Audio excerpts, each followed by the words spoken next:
اللہ اللہ خواجہ خواجگاں نظام الملت والدین نظام الدین اولیاء رحمت اللہ علیہ، ان کا ایک خلیفہ ہے امیر اعلیٰ سنجری، امیر اعلیٰ سنجری، جنہوں نے خواجہ صاحب کے ملفوظات جمع کیے ہیں فوائد الفؤاد کے نام سے۔ یہ دہلی کا بہت مشہور اوباش تھا، اور اس کا باقاعدہ قبا خانہ چلتا تھا، شراب خانہ۔ لیکن خواجہ صاحب سے متاثر ہوا، صحبت میں آ کے بیٹھتا تھا۔ صحبت سے جانے کے بعد کبھی کبھی شراب کا دور بھی چلاتا تھا۔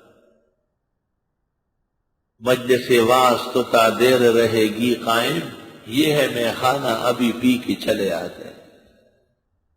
ایک دن یہ شراب پی کر کے شراب میں بالکل دو وضو خانے کی طرف آ رہا ہے، ادھر سے خواجہ صاحب آ رہا ہے، خواجہ سے دیکھ رہے اس کو۔ امیر اعلیٰ سنجری فطری شاعر ہے، مادرزاد شاعر ہے فارسی کا۔ جب نظر پڑ گئی ہے کہ خواجہ نے دیکھ لیا اور خواجہ کی نگاہ بھی اثر کر گئی تو چیخ پڑا امیر اعلیٰ،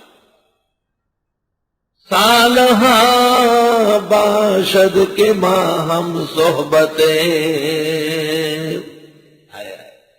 درد و غم سے کہا، سالہا باشد کے ماں ہم صحبتیں، از صحبت ہاں اثر بودے کجاز، کئی سالوں سے بیٹھتا ہوں کوئی فائدہ ہی نہیں۔ زہد شما فیس کر دلی ماں کم نہ کر، فیس کے مایا بہتر از زہد شما، حضرت کے زہد و تقویٰ نے تو میرے گناہگار دل کا گناہ کبھی نہیں کیا ہے۔ ایسا معلوم ہوتا ہے کہ یہ میری گناہوں والی صفت حضرت کے تقویٰ پہ غالب ہے۔ خواجہ سے ہنس پڑے، بس صرف اتنا کہا کہ مترس صحبتی انشاءاللہ خریدارت، ڈرنا نہیں، صحبت کام کرے۔ بس یہ آخری دن تک گناہوں کا آپ کی جو توبہ کی ہے، تو پھر خواجہ سے فرماتے تھے قیامت کے دن اگر مجھ سے پوچھا جائے کیا لائے ہو، امیر اعلیٰ پیش کرو۔ خسرو بعد میں آیا ہے، وہ تو شہزادہ ہے، امیر خسرو ان سے چھوٹے ہیں بہت۔ حضرت نے کہا مت ارس، ڈرنا نہیں، صحبتی انشاءاللہ تعالی خریدارت۔ کہتے ہیں کہ جس کو زیادہ اثر ہوتا ہو نا، اس کو بظاہر کم فائدہ لگتا ہے، شیطان اس کو مجبور کرتا ہے کہ بھاگو یہاں، اس کو زیادہ امتحان گزارنا ہوتا ہے، اور اس کو پھر فوائد بھی اتنے ہوتے ہیں کہ اتنے اور کوئی نہیں اٹھا سکتا۔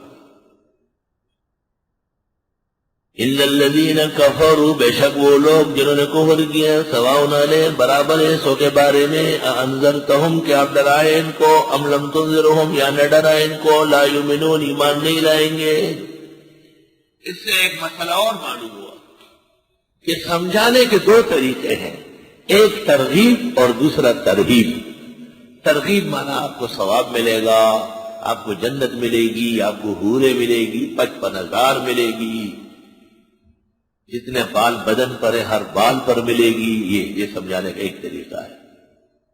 دوسرا یہ کہ اگر آپ دین قبول نہ کریں تو زندگی بے برکت ہو جائے گی، وقت تو اتنا ہی گزرے گا جتنا اللہ نے دیا ہے، لیکن خالی ہاتھ جاؤ، شرمندگی بہت زیادہ ہوگی۔ اس کو کہتے ہیں ترغیب۔ منذری نے کتاب لکھی ہے الترغیب والترہیب، بہت اچھی کتاب ہے حدیث، امام ابن المنذر، بہت بڑے محدث ہے، ابو داؤد کی بڑی شرح لکھی 8 جلدوں۔